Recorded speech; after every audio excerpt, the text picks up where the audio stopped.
You think you know history? Think again. The truth about prisons, power, and injustice will shock you. Real stories, real people, real crimes you've never heard. Hit subscribe now, because missing this is missing the truth. The chains clanged loudly as the young man stumbled forward, his wrists locked in iron. Dust rose from the dry road beneath his bare feet. Around him, other men walked in silence, their heads down, their bodies weak from hunger. Armed guards rode beside them on horses, watching closely, ready to strike at the smallest sign of resistance. He had not stolen anything. He had not hurt anyone. His only crime was standing on a street corner with no job papers in his pocket. Just days ago, he was free. Now, he was a prisoner, and he had no idea how this had happened so fast. The sun burned overhead as the group was marched toward a work camp. Some men coughed, others limped. One man fell to the ground, too weak to continue. A guard shouted, then raised his weapon. The sound that followed echoed across the empty land. No one stopped walking. No one dared to look back, because they all knew the truth already. Freedom had ended, and something else had taken its place. But how did a man go from freedom to chains in just a few days? To understand that, you have to go back to the moment everything changed. The year was 1865. The Civil War had just ended. After years of fighting, the United States was finally at peace. Slavery, the system that had controlled millions of lives, was officially over. For the first time, millions of black men, women, and children were free. They stepped out of plantations with hope in their hearts. Some searched for family members they had not seen in years. Others tried to find work, land, or simply a safe place to live. There was excitement, there was relief, and there was a deep belief that life would finally be different. But not everyone accepted this new reality. In many southern states, leaders and lawmakers began to worry. They feared losing control. They feared change. And most of all, they feared what freedom would mean for the people they had once enslaved. So they created something new. Something quiet at first, something that looked like law but felt like control. These were called the Black Codes. At first glance, the laws did not seem shocking. They talked about work, behavior, and order. They claimed to keep peace in the community, but hidden inside them were rules designed to trap people. One of the most dangerous laws was something called vagrancy. It sounded simple. If a person did not have proof of a job, they could be arrested. That was it. No job paper, no employer, no written proof, and suddenly you were a criminal. Imagine that for a moment. A man who had just been freed, who had no money, no land, and no connections, was expected to find work immediately. If he didn't, he could be arrested just for existing. And that's exactly what began to happen. Police officers and local authorities started watching closely. They walked through towns looking for anyone who seemed unemployed or out of place. Black men were stopped, questioned, and demanded to show proof of work. If they couldn't, they were taken away. Some were arrested within days of gaining their freedom. Others didn't even understand what they had done wrong. The prisons began to fill quickly. Small jails that once held only a few prisoners were suddenly overcrowded. Men were packed into tight spaces with little food and no comfort. The air was thick, the smell was worse, and fear spread faster than anything else. But prison was only the beginning, because once a man was arrested, the next step was even worse: fines. Every prisoner was given a fine to pay for their crime. But these fines were often impossible to afford. Many had just come out of slavery with nothing to their name. No money, no family support, no way to pay. And when they couldn't, the system had another answer waiting. They would be leased. It sounded official, almost harmless, but it was anything but. Private businesses, farms, and landowners could pay the fines for these prisoners. In exchange, they would take control of them. The prisoners would then be forced to work, not for a day, not for a week, but for months, sometimes years, under harsh conditions, with little food, with no real freedom. It was slavery again, just with a different name. The young man walking in chains had gone through this exact process, arrested for having no job papers, fined beyond what he could ever pay, then handed over to men who saw him not as a person, but as labor, as profit, as something to be used. And he was not alone. Across the South, thousands of others were going through the same nightmare. Entire groups of men were arrested at once. Some towns seemed empty overnight as black men disappeared into the prison system. Families were torn apart again. Mothers waited for sons who never came home. Wives searched for husbands with no answers. Children grew up wondering where their fathers had gone. And still, the arrests continued. Some people tried to fight back. They spoke out. They questioned the laws. They demanded justice. But speaking out was dangerous, because those who resisted often found themselves arrested too. The system fed itself. The more people it captured, the more labor it created. And the more labor it created, the more money others made. It became a cycle, a trap, a machine that turned freedom into profit. Back on that dusty road, the young man tried to lift his head. He looked ahead at the camp they were approaching. Wooden fences, guards with rifles, men already working in the fields, their bodies bent and exhausted. He realized something in that moment. This was not temporary. This was not a mistake. This was a system. And once you entered it, getting out was almost impossible. A guard shouted, ordering the group to stop. The gates creaked open slowly. One by one, the prisoners were pushed inside. The young man hesitated just for a second, just long enough to look back at the road behind him, the road to freedom, the road he had walked only days before. Then a strong hand shoved him forward. The gate slammed shut behind him, and in that moment, his new life began. But what really happened inside those camps? What did prisoners face once the doors closed and the world forgot about them? And how far were the people in power willing to go to keep this system alive? That's where the story takes a darker turn. The first scream came before sunrise. It cut through the cold morning air, sharp and sudden, pulling every man awake. The young man opened his eyes slowly, his body aching from the hard ground beneath him. For a moment, he forgot where he was. Then he heard the chains, then the shouting, then another scream. He sat up quickly, his heart pounding. Around him, dozens of men were already awake, their faces tense, their eyes fixed in one direction. No one spoke, no one moved too fast, because they all knew what that sound meant.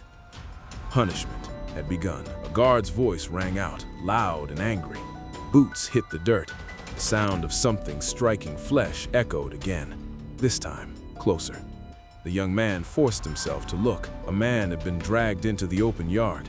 His hands were tied above him to a wooden post. His shirt was gone. His back was already marked with deep, dark lines. Blood ran down slowly, dripping onto the ground. His crime? He'd tried to rest, just for a moment, just long enough to breathe. But in this place, even that was not allowed. The guard lifted his arm again. The whip came down. The man screamed. The young man felt his stomach twist. He wanted to look away. He wanted to shut his eyes, but he couldn't. Because this wasn't just punishment. This was a warning, and it was meant for everyone. The guard stepped back after several strikes, breathing heavily. The man on the post hung there, barely able to stand. No one rushed to help him. No one dared. Finally, the guard spoke again. Anyone else tired? Silence. Deep, heavy silence. The kind that comes when fear controls everything. Then the guard smiled. And just like that, the day began. The men were lined up quickly. Chains clinked as they were moved into position. The young man joined the line, his legs weak, his hands trembling. He kept his head low, just like the others. Breakfast was handed out, if you could call it that.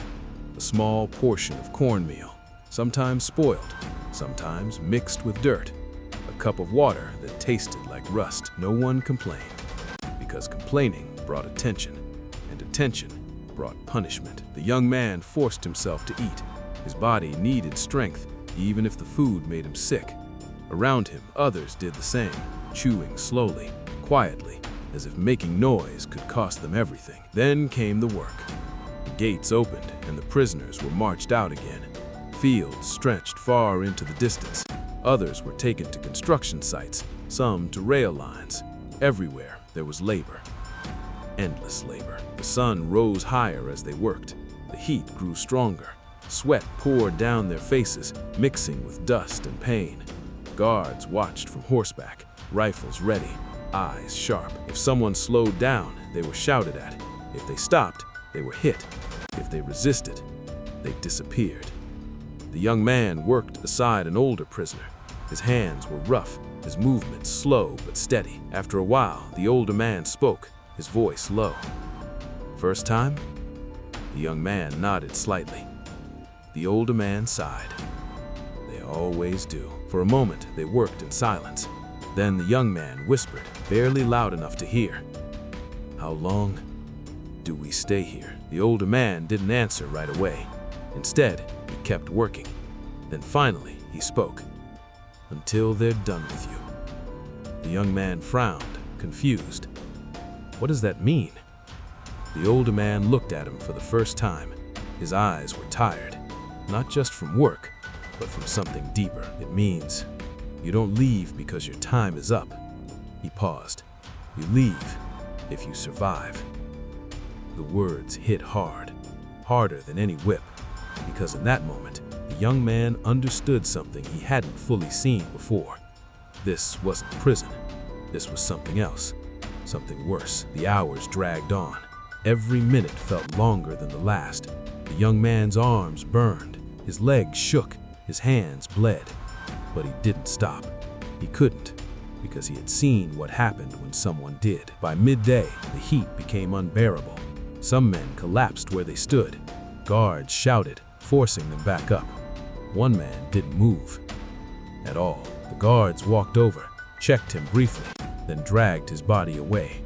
Work continued, as if nothing had happened, as if a life had just ended and didn't matter. Later, as the sun began to fall, the prisoners were marched back to the camp. Their bodies were broken, their minds were heavy, but the day wasn't over yet, because night brought its own kind of fear. Inside the camp, whispers spread quietly. Stories passed from one man to another.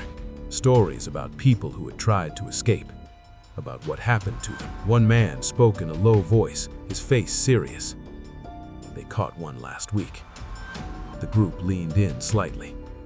"What happened?" someone asked. The man swallowed. "They didn't bring him back right away." He paused. "Then, they brought him in the next morning." Silence filled the space. He could barely walk. Another pause.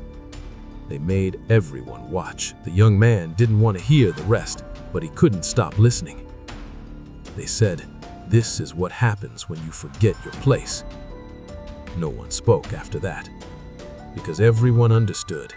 Escape wasn't just dangerous, it was nearly impossible, and the punishment was meant to break you completely. That night, the young man lay on the ground again, staring up at the dark sky.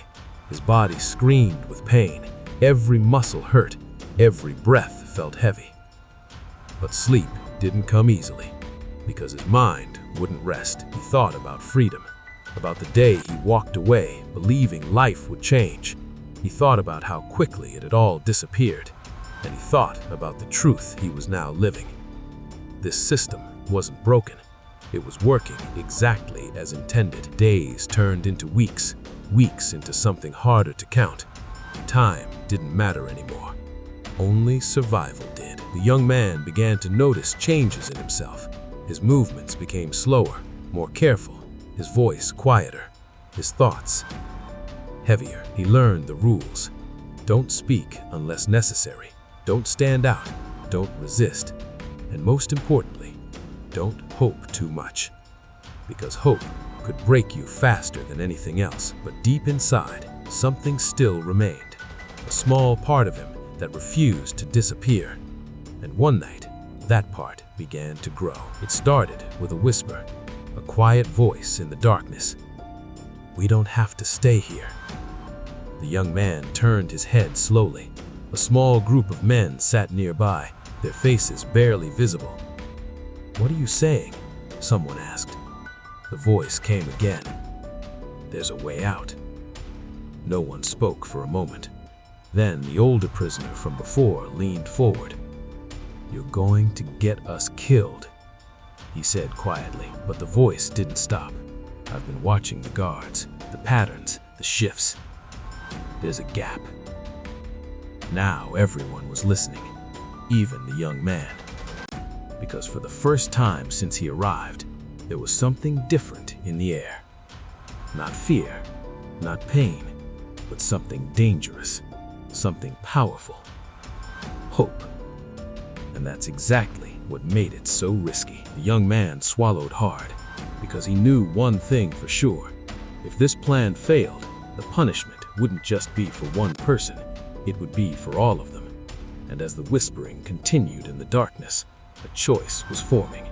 A choice that could change everything, or end it completely. And by morning, that choice would be made. The first man ran before the sun came up.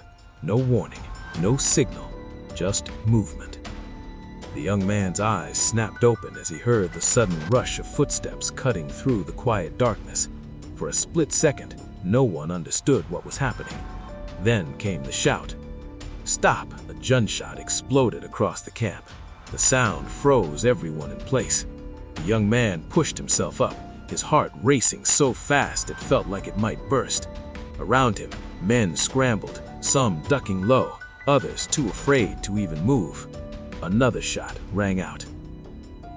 Then, silence. Heavy. Terrible silence. No one needed to ask what had happened.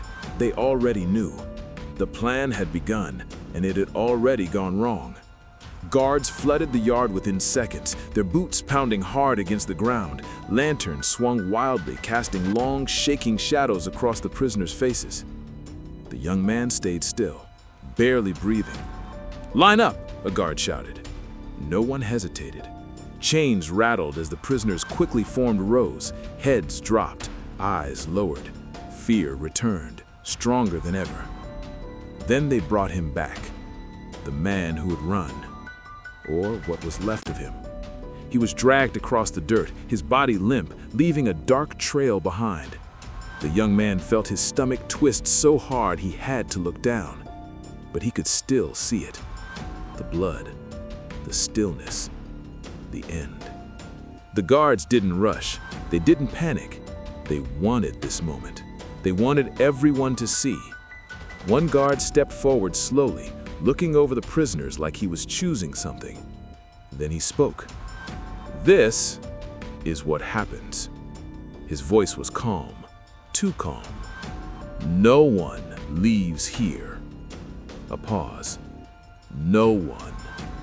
The young man clenched his fists tightly, his nails digging into his skin. He could feel something building inside him, not just fear anymore, something else. Anger. But anger here was dangerous because anger led to action, and action led to punishment.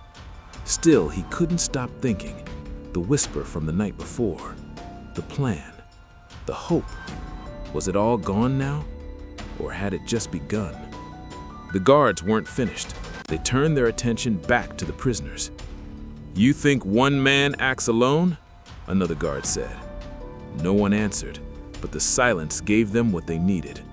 "5 of you, step forward." The young man's chest tightened. No one moved. The guard raised his weapon slightly. "I won't ask again." Slowly, carefully, 5 men stepped out of the line. Not because they were guilty, but because they were closest. Because in this place, guilt didn't matter. The young man watched as they were pulled away. One of them looked back, his eyes wide, searching the faces behind him, looking for help, for something. But there was nothing to give, because everyone else was trying to survive.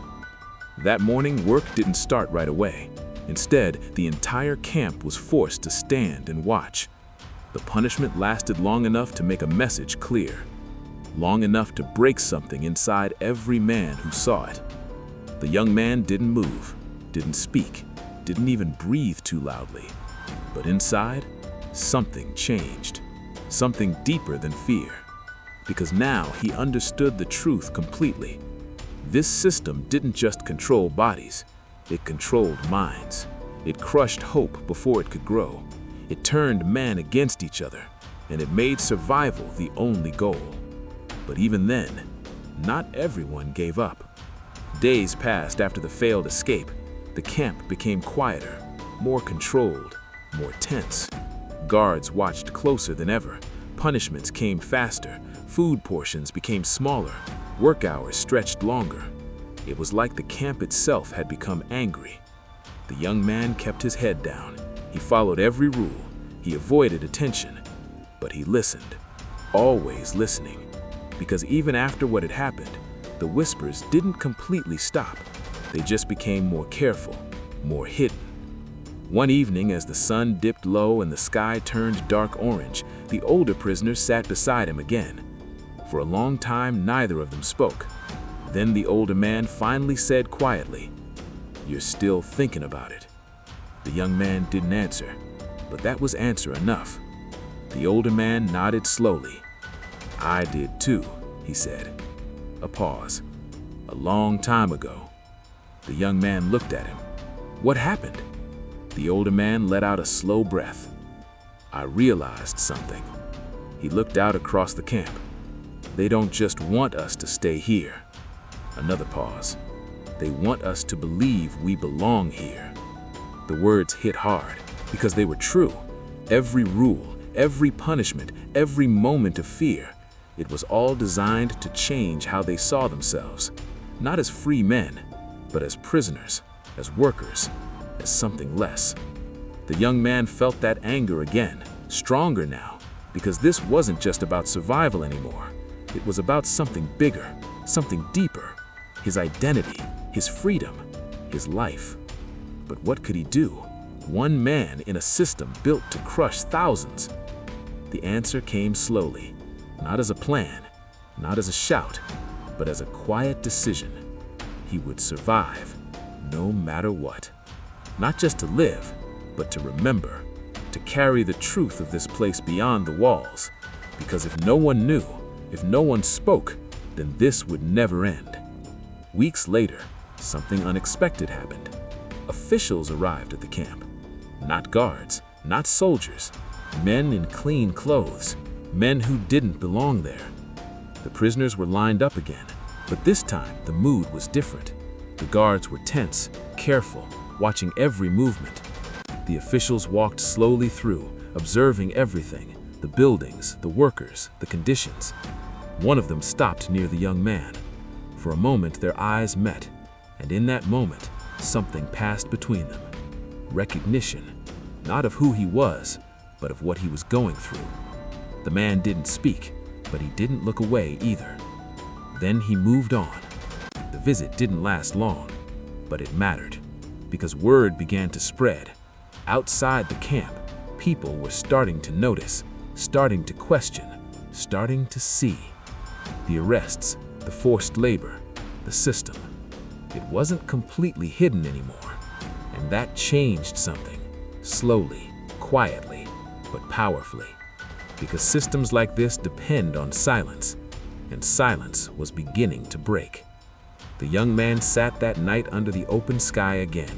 His body was still tired, his future still uncertain, but something inside him felt different, stronger.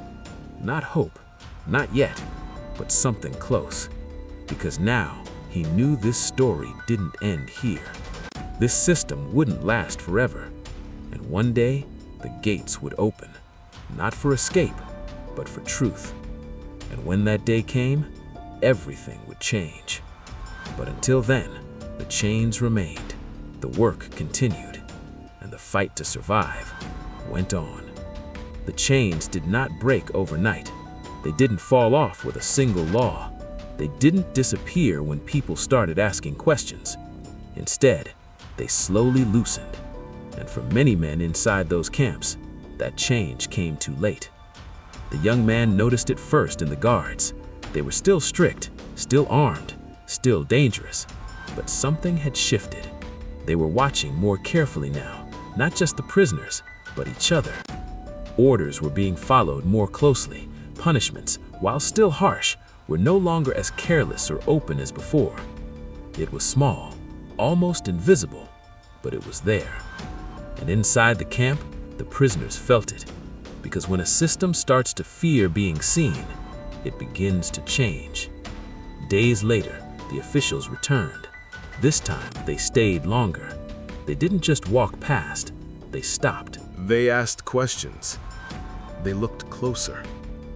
The young man stood in line again, his body still thin, his clothes worn, his hands rough from endless labor. He kept his head down at first, but then a voice spoke. "You."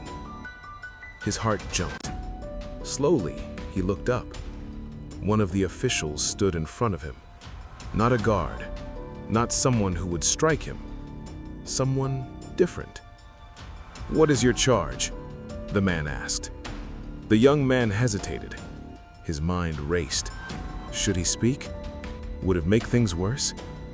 The guard nearby shifted slightly, watching closely. The moment felt heavy, dangerous. But something inside him pushed forward. I had no work papers," he said quietly. The official frowned. "That's all?" The young man nodded. The official looked at the guard, then back at him. For a moment, no one spoke. Then the official wrote something down and moved on. It seemed small, just a question, just a note. But for the young man, it meant everything. Because for the first time since his arrest, someone had listened. Word spread quickly through the camp. The officials were asking about charges, about conditions, about treatment. Some prisoners spoke, others stayed silent, too afraid to risk it. But the truth was starting to come out. And once truth begins to move, it's hard to stop.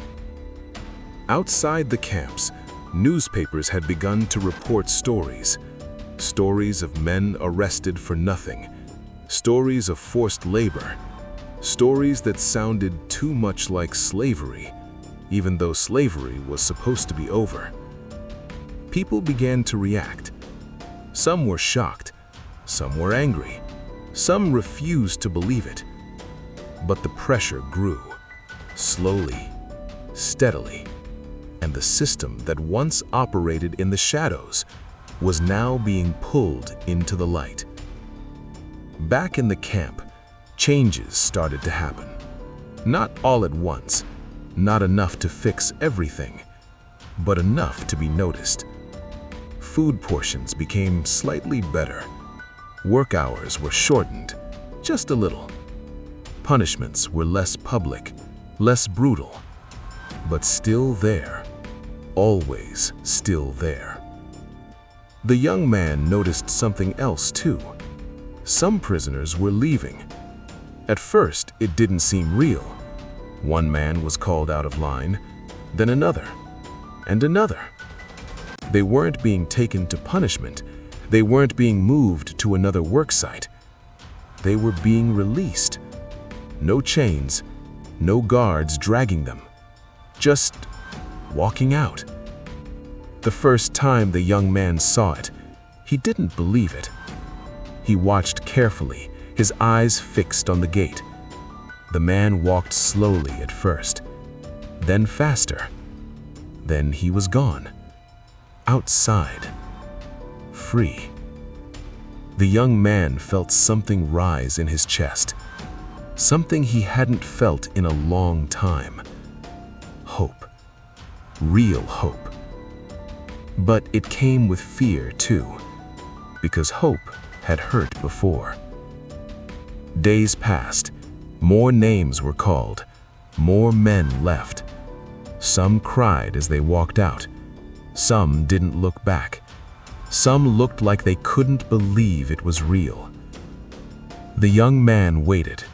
Every day, every lineup, every call, listening, hoping. But his name didn't come, not yet, and time kept moving. One evening, the older prisoner sat beside him again. "You see what's happening?" the older man said quietly. The young man nodded. "They're letting people go." The older man looked at him carefully. "Some people," he said. The words landed heavily. Because they were true. Not everyone was leaving. Not everyone would. The young man swallowed. "Why not all of us?" he asked.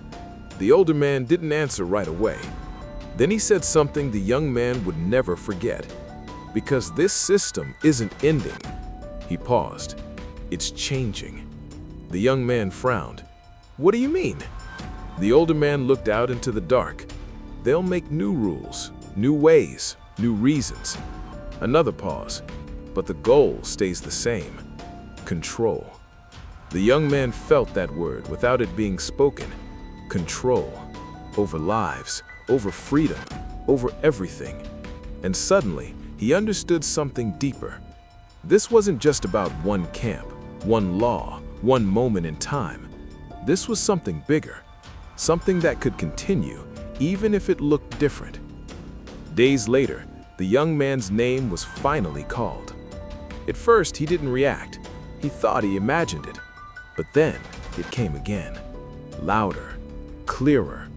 His body froze. Then slowly, he stepped forward. Every movement felt unreal, every breath heavy. The guard looked at him briefly, then nodded toward the gate. No chains, no force, just a direction. The young man walked, step by step, closer to the gate, closer to something he thought he had lost forever. Freedom. The gate opened, the same gate that had once closed behind him, the same gate that had marked the beginning of his nightmare. Now it stood open, waiting. He hesitated for just a second, just long enough to feel the weight of everything behind him. The pain, the fear, the loss. Then he stepped through, and everything changed. The air felt different outside, lighter, cleaner, but also unfamiliar. Because freedom wasn't the same as before. The world had changed, and so had he. He walked slowly at first, unsure of where to go, unsure of what came next. But one thing was certain. He would not forget. He could not forget. Because what he had seen, what he had lived, was bigger than him. It was a story, a truth, and it needed to be told. Years later, systems like this would continue, under new names, in new forms. Convict leasing would grow, chain gangs would spread, and prisons would become something much larger than anyone in that moment could fully understand. But it all traced back to this time, this moment, this system built after freedom was supposed to begin. The young man kept walking, not just away from the camp, but towards something else. A future where his voice mattered, where his story could be heard, where silence would no longer protect injustice. Because once the truth is known, it cannot be unseen. And even though the chains were gone from his wrists, the memory of them would stay forever. The chains were gone, but the feeling of them never left. The young man walked for miles after leaving the camp. No map, no clear destination, just one goal in his mind: keep moving. Every step felt strange, not because he was still weak, but because no one was stopping him. No guard shouted, no weapon pointed at his back, no orders, just silence and open land. Freedom. But freedom didn't feel the way he remembered. It wasn't light. It wasn't easy. It felt heavy. Because now he had to survive on his own in a world that had already shown him how quickly it could take everything away. As he passed through small towns, he noticed something that made his stomach tighten. Nothing had really changed. Black men still walked carefully, avoiding attention. Some carried papers, some spoke only when spoken to, some kept their heads down the same way prisoners did. And then he saw it. A man being stopped by an officer, questioned, searched. The young man froze where he stood, watching from a distance. The officer asked one simple question: "Where do you work?" The man answered quietly, pulling out a paper with shaking hands. The officer looked at it, paused, then handed it back. "Move along." The man nodded quickly and walked away. Alive, free, but only because of that paper. The young man felt his chest tighten again, because he understood now. The camp wasn't the only prison.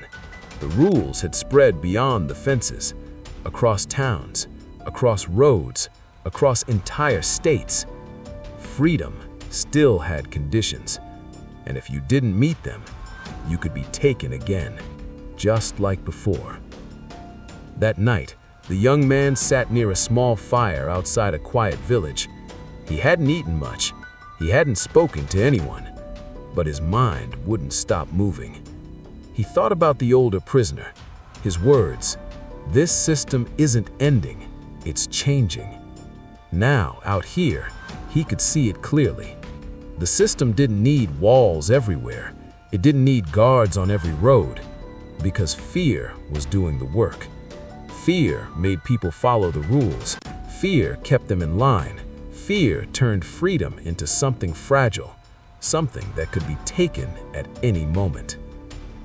Days later, the young man reached a small community where people like him were trying to rebuild their lives. Some had found work, some had family, some were just surviving. He stayed quiet at first, observing, listening, learning. Then, one evening, someone asked him a simple question: "Where did you come from?" He hesitated, because answering that question meant opening a door he wasn't sure he was ready to open. But then he remembered something. If no one speaks, nothing changes. So he answered, "From a labor camp." The group went silent. Some looked down, some looked away, but one man leaned forward. "What happened there?" The young man took a deep breath, and for the first time, he told the story.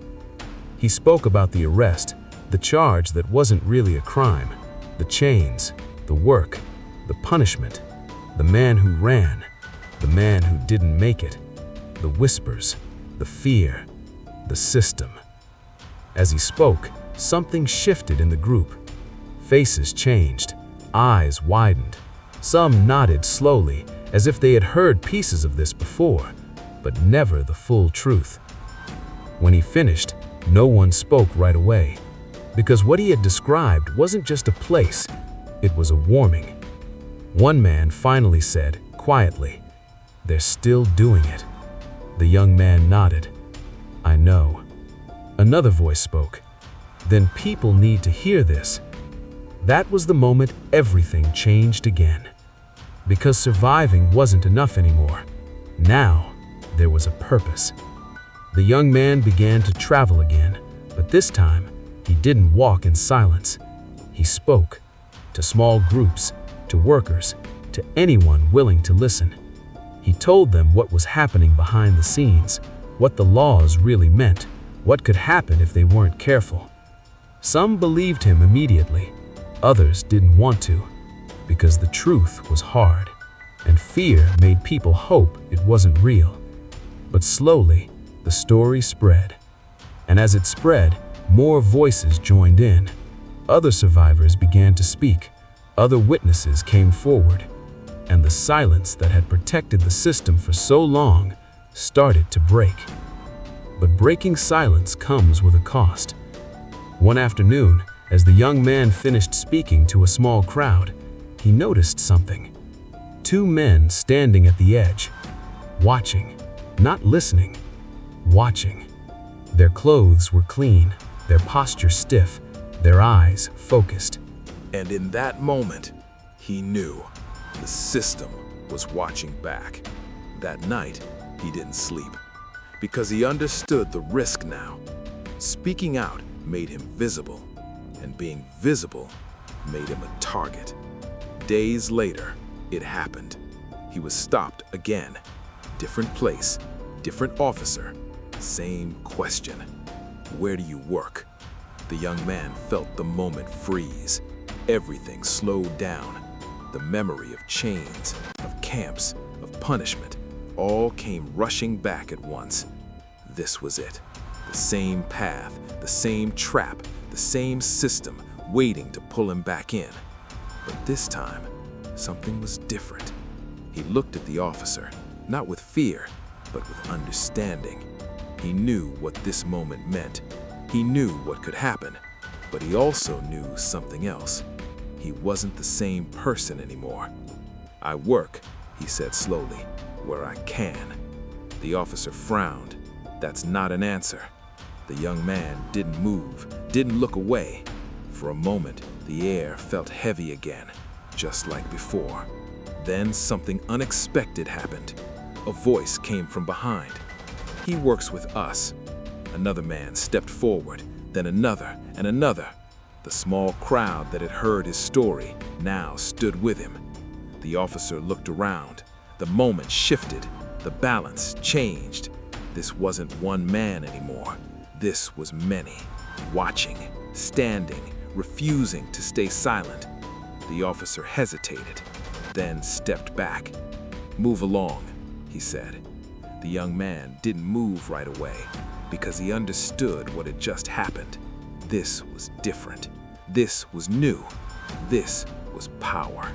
Not the kind that comes from control, but the kind that comes from truth, from unity, from people refusing to look away.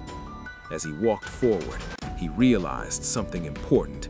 The system was still there, still active, still dangerous. But now, it wasn't untouchable anymore. Because now, people were watching. People were speaking. People were resisting. And that changed everything. The young man kept walking, not running, not hiding, walking forward. Because his story didn't end in that camp. It didn't end at the gate. It didn't end with freedom. It continued in every person who heard the truth, in every voice that refused to be silent, in every moment someone chose to stand instead of look away.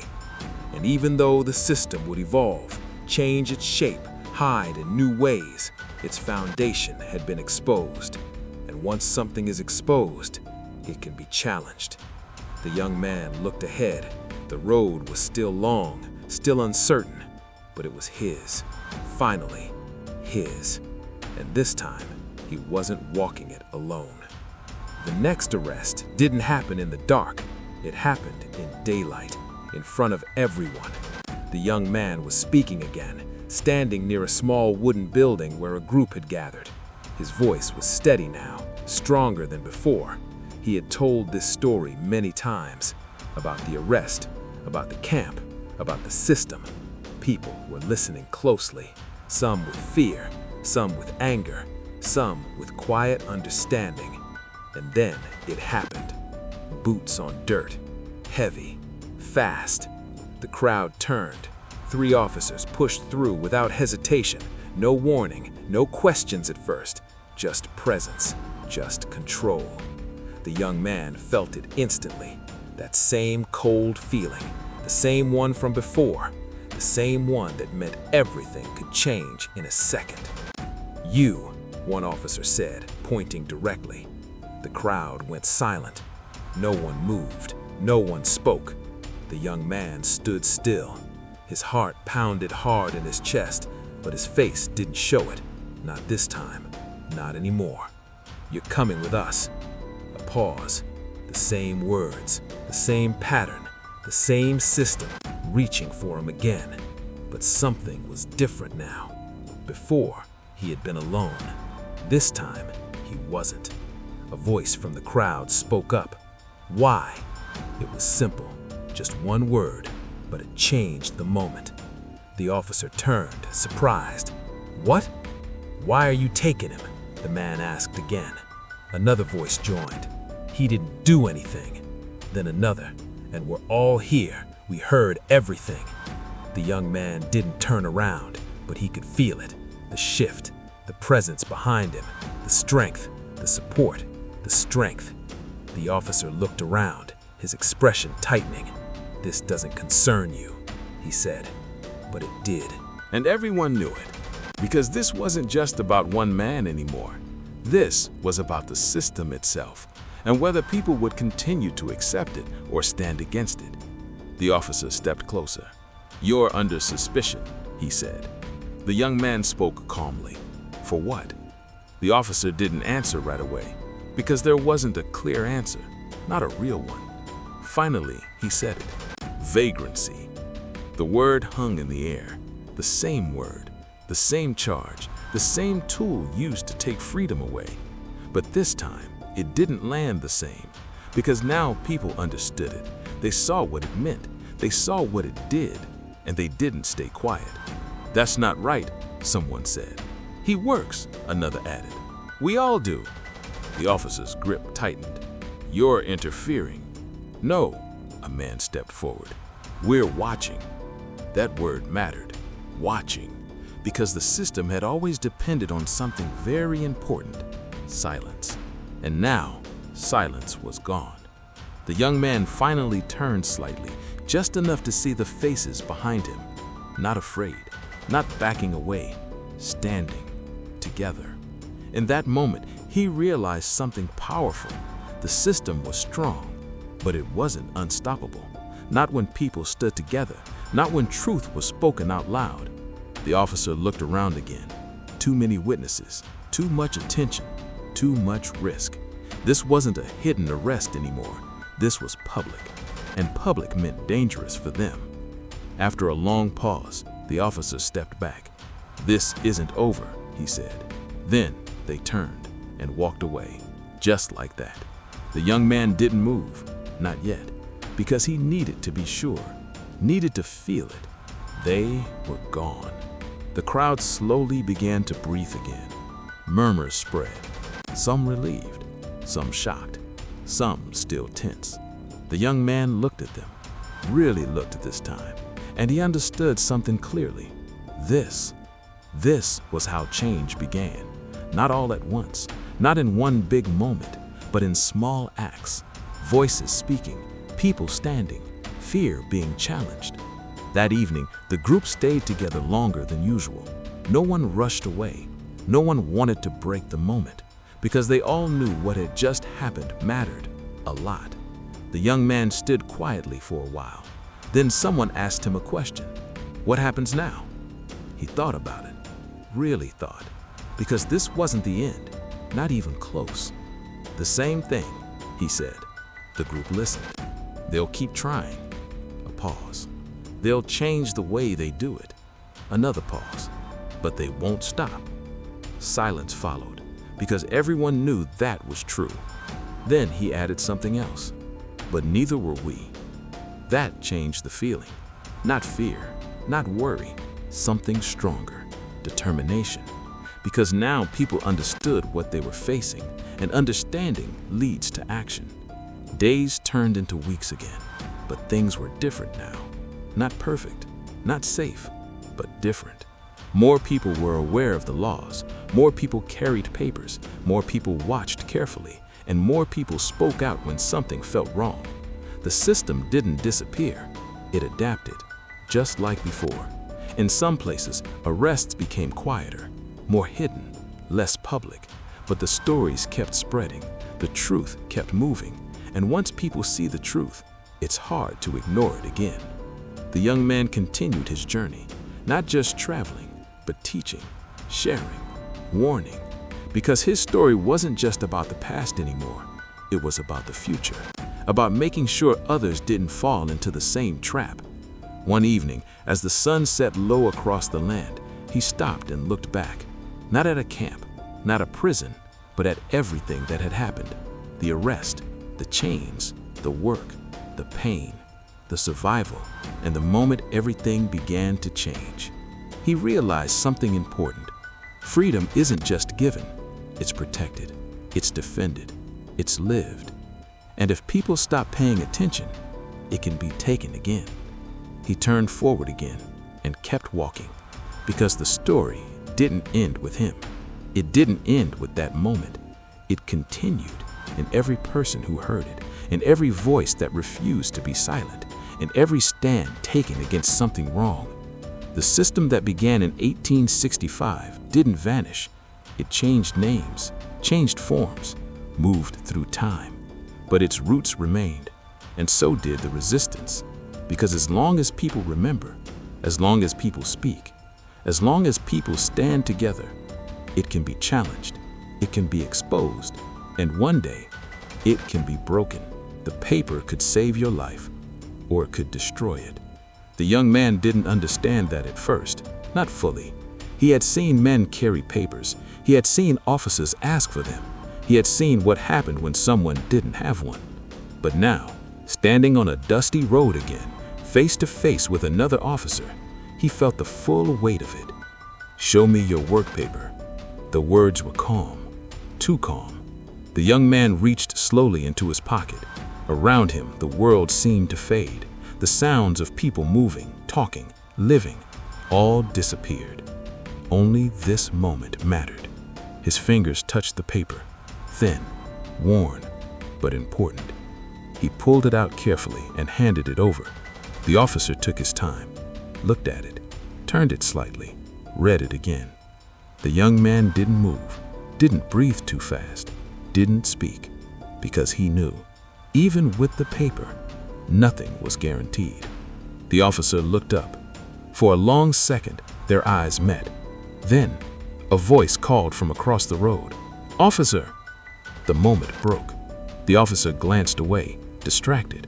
Another man approached quickly, speaking about something urgent, something unrelated. The officer looked back at the young man one last time, then handed the paper back. "You can go." Just like that. The young man nodded once and walked, slow at first, then steady. But inside, something had changed again, because now he understood something deeper than before.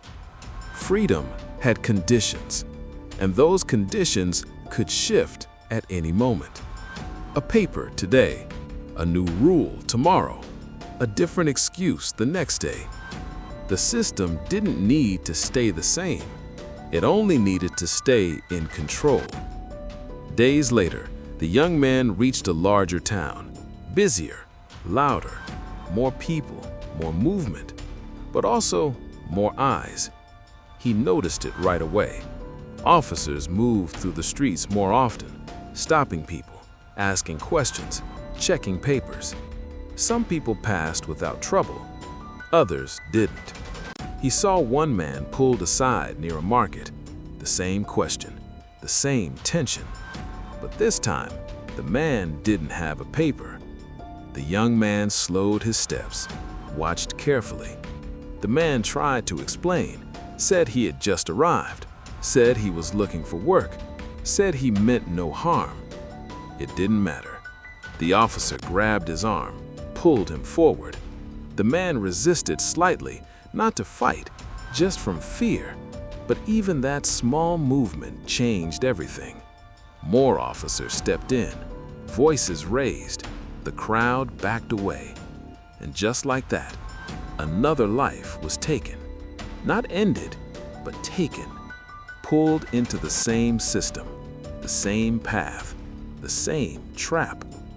The young man stood there, frozen, because he had seen this before. He had lived it. And now, he was watching it happen again, to someone else, right in front of him. A voice inside him said to walk away, to stay safe, to survive. But another voice, stronger now, said something different. He stepped forward, not fast, not loud, but enough to be seen. "Officer," he said. The word felt heavy. The officer turned. "What?" The young man kept his voice steady. "He's looking for work." The officer frowned. "That's not your concern." The young man didn't back down. "It will be." A pause. The air tightened. The crowd watched, waiting. The officer stepped closer. You want to join him? That question had power, because the answer could change everything. The young man felt fear rise, real fear, the kind that reminded him of chains, of camps, of punishment. But something else rose too, something stronger: truth. The young man said he didn't do anything wrong.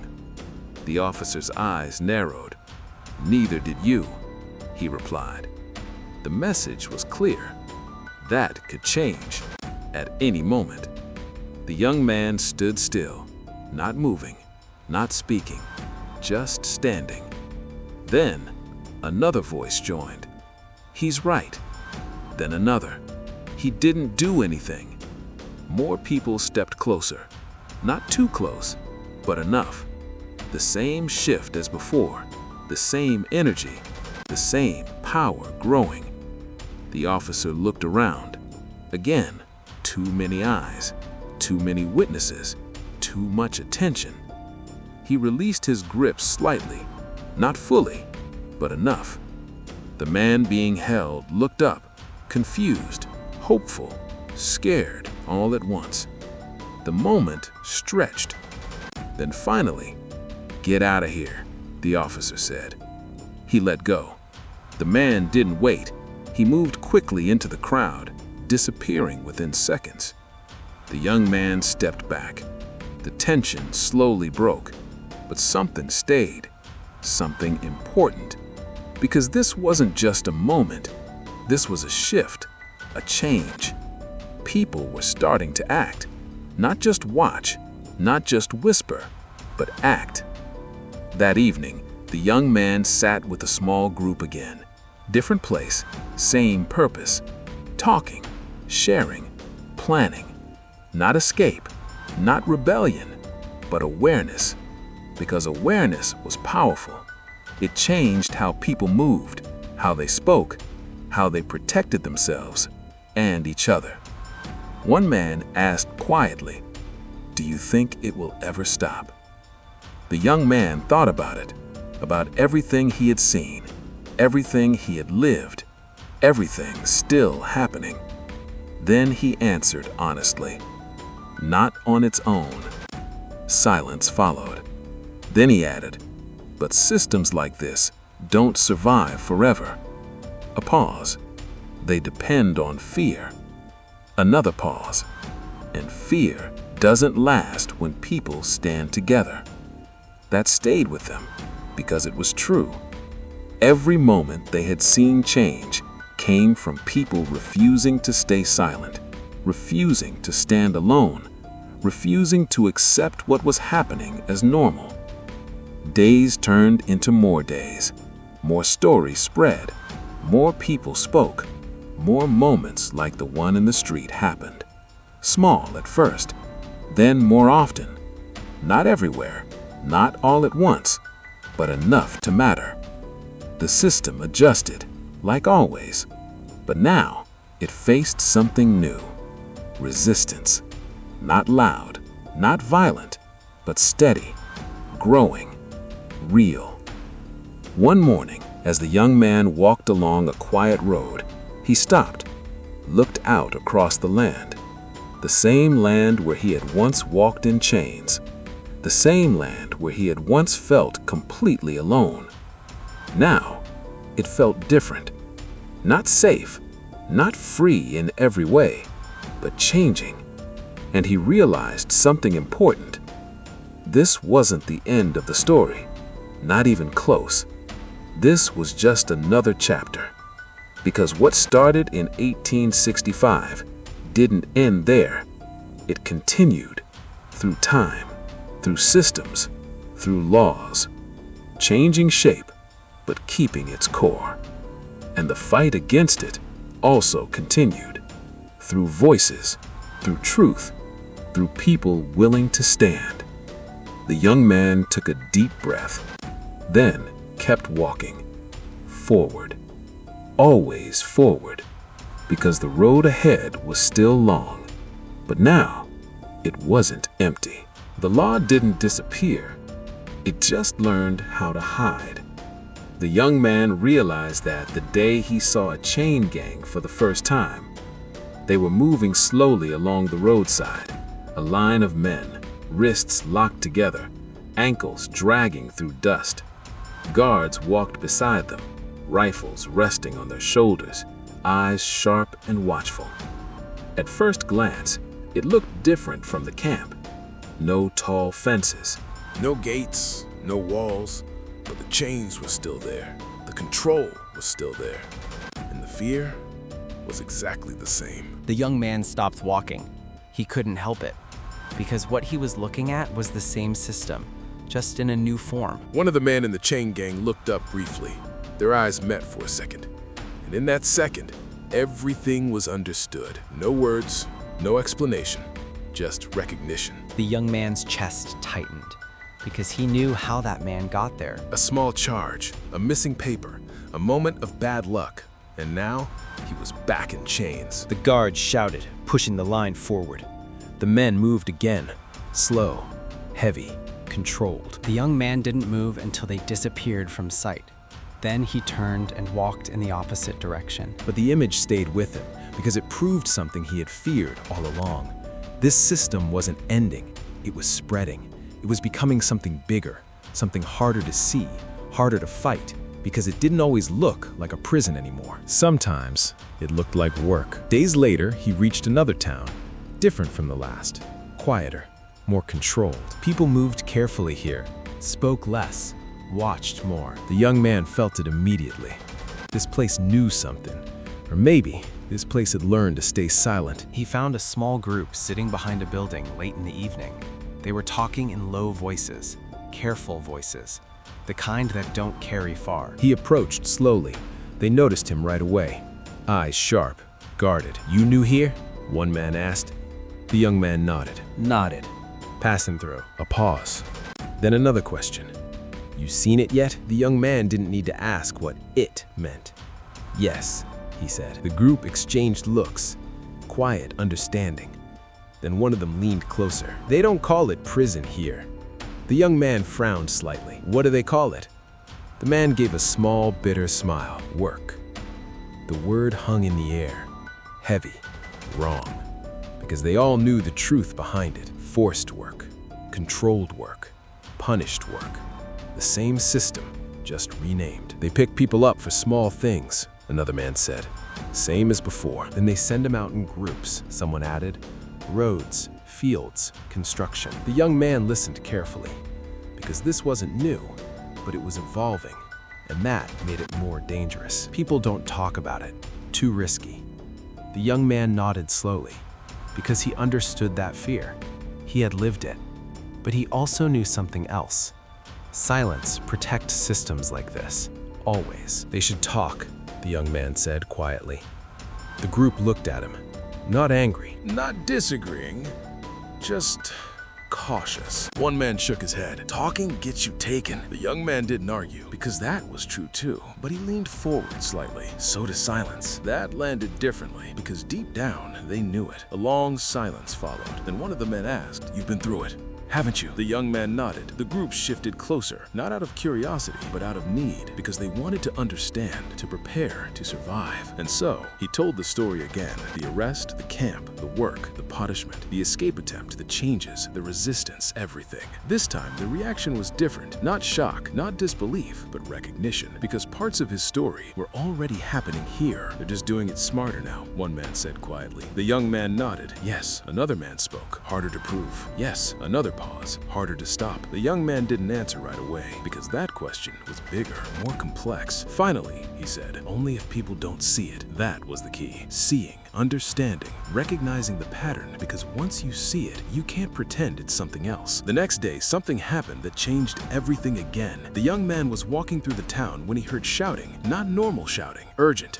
panicked. He turned quickly and followed the sound. A small crowd had gathered near the center of the town. He pushed through slowly, carefully, and then he saw it. A group of men being lined up, chains already on their wrists, guards surrounding them. The same process, the same system, but this time it wasn't hidden. It was right there, in the open. One of the men in line looked terrified. Another looked angry. Another looked completely broken. The young man felt something rise inside him again, stronger than before, because this wasn't just memory now. This was happening right now in front of him. The crowd watched, some quietly, some nervously, some pretending not to see, and that was the moment he understood something clearly. Watching wasn't enough anymore. Not here, not now. He stepped forward, not thinking, not planning, just moving. They didn't do anything! The words came out louder than he expected. The entire scene froze. The guards turned. The crowd shifted. The tension snapped into place. The young man stood there, alone, in front of the system again. But this time, the moment felt different because he wasn't afraid in the same way anymore. Not because there was no danger, but because he understood it, and understanding removes part of the fear.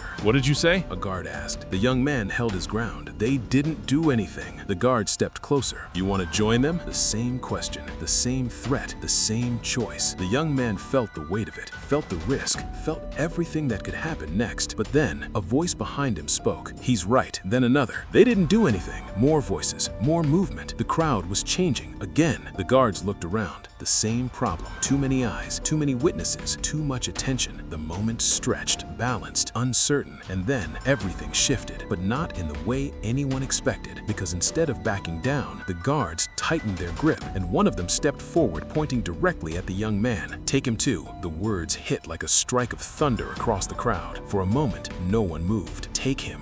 The words hit like a strike of thunder across the crowd. For a moment, no one moved. The two guards stepped forward, their boots heavy against the dirt, their hands already reaching. The young man stood still, his heart pounding so loud he could hear it in his ears. This was it. The same moment, the same system, the same trap closing again. But this time, everyone was watching. The first guard grabbed his arm, tight, firm, familiar. The feeling of control returned instantly, like the past had reached forward to pull him back in. The young man didn't fight, not because he was weak, but because he understood something now. This moment wasn't just about him, it was about what everyone else would do next. The second guard moved closer, reaching for chains, and that's when it happened. "Stop!" The voice came from the crowd, loud, clear, unshaken. Everything froze. The guards turned. The young man turned slightly. And then another voice followed. "Leave him!" Then another. "He didn't do anything!" The crowd was no longer silent. People stepped forward. Not one, not two, but many. Men, women, voices rising together. The air changed instantly. What had been fear began turning into something else. The guards hesitated, just for a second, but that second mattered, because systems like this rely on control, and control begins to crack the moment people stop obeying quietly. The first guard tightened his grip on the young man's arm. "Back up!" he shouted, but no one moved, not this time. The second guard looked around. Too many people, too many eyes, too much attention. The same problem again, but bigger now, stronger now, more dangerous, because this wasn't one voice, this was many, and many voices are harder to silence. The young man felt the grip on his arm loosen slightly, just a little, but enough to feel the shift, enough to know something was changing. A man from the crowd stepped forward, then another. They didn't touch the guards, they didn't shout wildly. They just stood closer, present, unmoving, unafraid. And that was enough. The guard looked around again, his face tight, his jaw clenched. This wasn't how it usually went. People were supposed to step back, stay quiet, avoid trouble. But that wasn't happening. Not anymore. Not here. The young man took a slow breath, because he understood what this moment meant. This wasn't just resistance, this was exposure. The system was being seen, out in the open, with witnesses, with voices, with people refusing to look away, and that made it weaker. The guard finally let go. Just like that. No announcement, no explanation, just release. The second guard stepped back. The chains never touched his wrists. Silence filled the space again, but it was a different kind of silence. Not fear, not control, something else. The officer pointed at the crowd. "This isn't over," he said. The same warning, the same threat, but it didn't land the same way anymore, because now people understood it. The guard stepped back slowly, then turned, then walked away. Not rushed, not defeated, but forced. Forced by the presence of something stronger than fear. The young man stood there, unmoving, free, again. But this time, it felt different, because this freedom wasn't given. It was protected by people, by voices, by unity. The crowd slowly began to relax. Breaths returned, whispers spread. Some people looked shocked, others looked proud. Others looked like they had just realized something important for the first time. The young man turned to them. His eyes moved across the faces. Every single one mattered, because without them, he would have been taken, just like before. "You saw it," he said quietly. No one interrupted. "You saw how fast it can happen." Heads nodded. "You saw how easy it is." More nods. Then he said the most important part, "And you saw how to stop it." That stayed in the air, heavy, real, true, because they had stood, they had spoken, they had changed the outcome. Not with force, not with violence, but with presence, with unity, with courage. And that was powerful. More powerful than any chain, more powerful than any law built on silence. The man who had almost been taken earlier stepped forward slowly. His voice was shaky. "Thank you," he said. The young man shook his head. "It wasn't just me." He looked at the crowd again.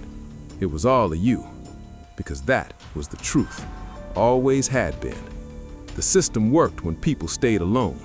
It weakened when people stood together. That night, no one left quickly. They stayed, talking, thinking, understanding, because something had changed, not just in the moment, but in them. They had seen the system up close, and they had seen it step back. That mattered. Days later, the story spread, not just in that town, but beyond it. People began to hear about what happened. A crowd that didn't stay silent, a man who wasn't taken, a moment where the system was challenged and didn't win. And stories like that change things, slowly but deeply, because they show what's possible. The young man kept moving, like always, but now something followed him. Not fear, not just survival, but impact, because his story was no longer just his. It belonged to everyone who heard it, everyone who shared it, everyone who acted on it. He walked past roads where chain gangs still worked, past towns where officers still asked questions, past places where the system still lived. But now, he saw something else too. People watching, people aware, people ready. And that made all the difference. He stopped one last time at the edge of a quiet road, looked out ahead, then looked back. Not at the pain, not at the past, but at the change. Small, slow, but real. And he understood something clearly. This wasn't the end of the system, not yet, but it was the beginning of its exposure. And exposure leads to pressure, and pressure leads to change. He took a deep breath, then walked forward, because the story didn't end here. It continued, in every voice, in every stand, in every moment someone chose not to stay silent. And that was how systems like this finally break. The story isn't over. It's still happening around us. If you want to see the untold truth and witness the real fight for freedom, subscribe now and turn on notifications. Don't just watch, be part of the story.